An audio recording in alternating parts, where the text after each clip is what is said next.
বেনামাজে মারা গেলে দুজক হবে তার ঠিকানা।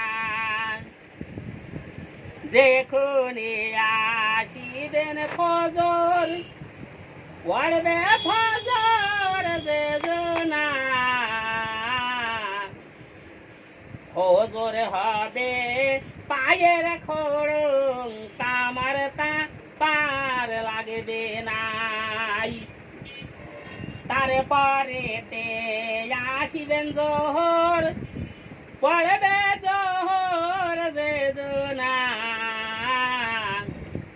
জোহর হবে মাথার ছাতা সূর্যর তাপার লাগবে না।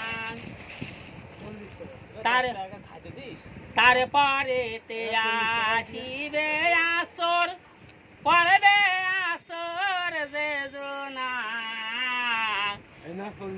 আসর হবে হাতের রুমাল গায়ের ঘামার লাগবে নাই। তারপরেতে আসিবে মাগরিব পড়বে মাগরিব বেদনায়। মাগরিব হবে গোরের বাতে অন্ধকারে থাকা লাগবে না। তারপরেতে আসিবে ঈশা পড়বে ঈশা বেদনা। ঈশা হবে সঙ্গের সাথী একা থাকা লাগবে নাই। দেও।